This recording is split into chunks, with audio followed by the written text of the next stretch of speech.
بینندگان گرامی، خوش آمدید به برنامه خبری تلویزیونی آسیای مرکزی. سرخط مهمترین خبرهای روز. اختلاف ترکمنستان و تاجیکستان بر سر راه‌آهن منطقه‌ای.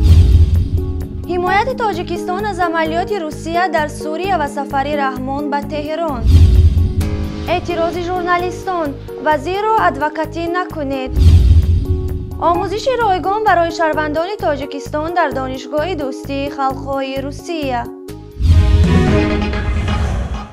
اختلاف دوشنبه و اشقابات بر سر طول مسیر راه-آهن تاجیکستان، افغانستان، ترکمنستان در خاک افغانستان ساختین راه-آهن منطقه‌ای را در ابهام فرو برده است. بر گزارش اوستا، شیرعلی گنجلی زاده، وزیر نقلیات تاجیکستان در نشست خبری گفت دوشنبه و اشقابات هنوز هم نتوانستند اختلاف خود را بر سر راه-آهن منطقه‌ای که تاجیکستان و ترکمنستان را توسط قلمرو افغانستان به هم متصل می‌کند حل کنند.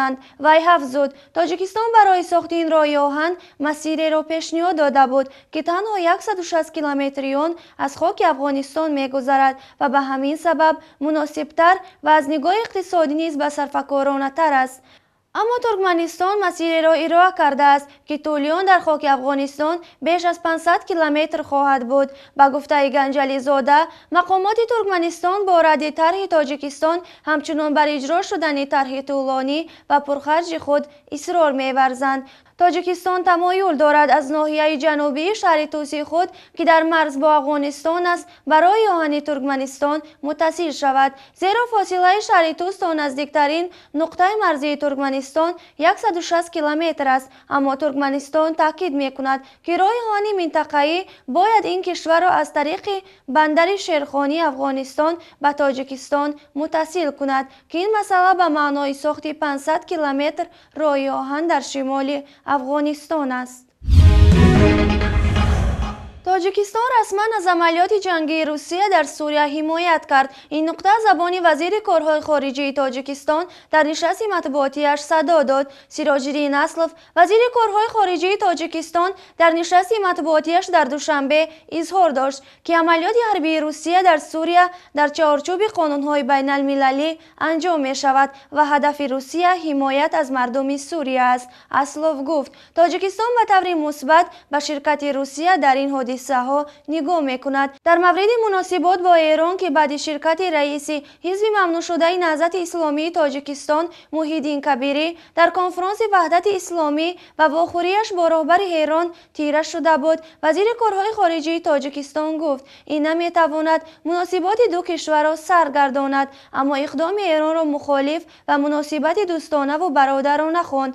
اما در مورد نوت اعتراضی تاجیکستان به ایران گفت آن نگرانی از شرکت کبیری در کنفرانس نبوده، جلب دقت ایران به همکاری بود. سیراج‌الدین اسلف همچنین اظهار کرد در نظر است امام علی رحمان رئیس جمهور تاجیکستان سفر رسمی به تهران انجام دهد، اما نگفت که این سفر کی انجام خواهد گرفت.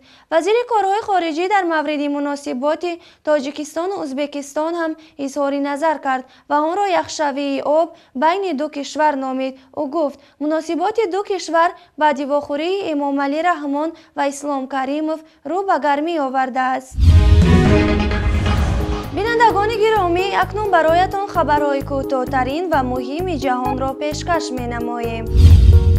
وزیر امور خارجه ایران به منظور شرکت در اجلاسیه بین‌المللی کمک به مردم سوریه وارد لندن پایتخت انگلیس شد. محمد جواد ظریف شامگاه چهارشنبه در لندن به خبرنگاران گفت کنفرانس کمک رسانی به سوریه فرصتی برای طرح مواضع تهران در قبال بحران این کشور است. در این اجلاس رئیسان کشوران نهادهای بین‌المللی، سازمان‌های غیردولتی و شرکت‌های خصوصی بیش از 70 کشور حضور دارند. سفر ظریف به لندن نخستین سفر یک مقام بلندپایه ایرانی به انگلیس بعد از 16 سال است که سید کمال خرازی، وزیر سابق امور خارجه ایران، در آخر سال 2000 به لندن سفر کرد و با مقامات این کشور دیدار و گفتگو کرده بود.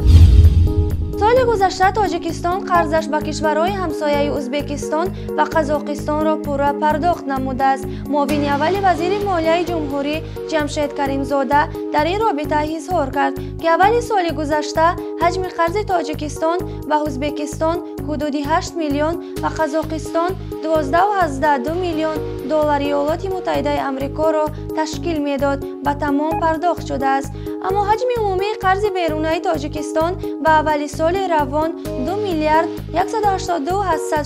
182.865 میلیون دلار ایالات متحده آمریکا را تشکیل میدهد که به 27.8% نسبت به مجموع محصولات داخلی کشور اول سال گذشته 22.5% برابر است. این نشانگر آن است که با وجود این همه قرض بیرونی تاجیکستان باز هم زیاد شده است.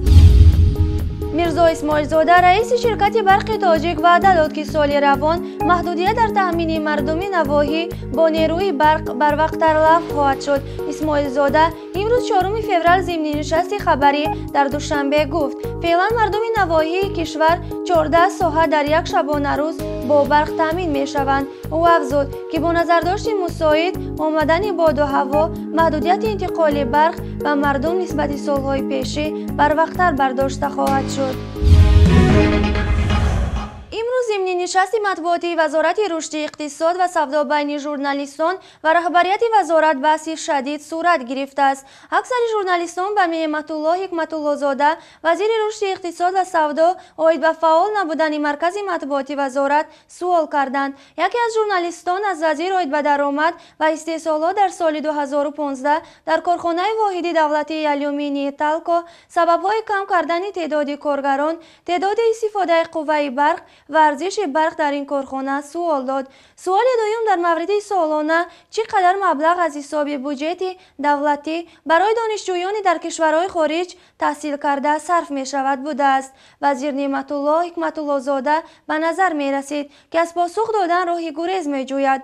گفت که قبلا در این باره گفته گذشته بودیم. اما ژورنالیستان ایستادگی کرده گفتند که شما قبلا در باره تالکو چند حرف گفتید اما قانع کننده نبودند. از این رو خواهش میکنیم عاید به درآمد و برآمدی آن به ما آمار دهید. بعد سوال تکراری یکی از معاونان وزیر آتشین شده گفت که به وزیر این سوال را ندهید، رفته به تالکو دهید. ژورنالیستان به معاون وزیر رشد اقتصاد و سودا مراجعت کردند که شما ادوکاتی وزیر را نکنید. او وزیر دولت است و باید که بخش اقتصاد را خوب داند، وظیفه اش است و برای این 10 برابر ما معاش میگیرد و امتیاز دارد. جامعه ژورنالیستان تاجیکستان میگویند که سال جاری اکثر وزیران و رئیسان وزارت و اداره با هر بهانه از پاسخ سوالهای خبرنگاران خود را کنار میگرفتند، به سوالها جوابهای دقیق داده نمیتوانستند. رهبر نمایندگی وزارت مهنت، مهاجرت و شغل اهالی جمهوری تاجیکستان در فدراسیای روسیه ظاهر میرزازاده با معاون رکتور عاید به تحصیلات ایلوواگی دانشگاه دوستی خلق‌های روسیه انژела دالژیکووا گفت و شنود کرد. بنا به معلومات نمایندگی جانب‌ها راه‌های امکان‌پذیر تشکیل نظام آموزشی شهروندان جمهوری تاجیکستان را که خواهش سپاریدن امتحان‌های عمومی، آماده نمودن متخصصان و سازمان دادن مرکزها عاید به امتحان‌های عمومی را در تاجیکستان دارند بررسی کردند. موافق قانونگذاری فدرالی از سال 2015 شهادتنامه برای دانستن زبان روسی، اساسهای قانون و تاریخ روسیه حجت حتمی برای گرفتن دفترچه مهنتی محسوب می شود. متاسفانه حالتهایی می شوند که میانروان به انصاف برای فریب به مهاجران زودباور شهادتنامه‌های قلبکی می‌دهند که در نتیجه این شهروندان دفترچه مهنتی گرفتن نمیتوانند. با مقصد معین و پیشگیری نمودن چنین حوادث انژela دالژیکووا آمادگیش را برای دسترس نمودن معلومات نسبت به شهادتنامه اصلی ابراز داشت. همچنین جانب‌ها عاید به جلب شهروندان تاجیکستان برای آموزش زبان روسی و مطابق شوی اجتماعی فرهنگی در مرکزهای آموزشی دانشگاه دوستی خلق‌های روسیه به طور رایگان به توافق رسیدند. بینندگان گرامی، این بود چند خبرهای مهم روز که برایتان پیشکش نمودیم. سعادتمند و پیروز باشید. خدا حافظ.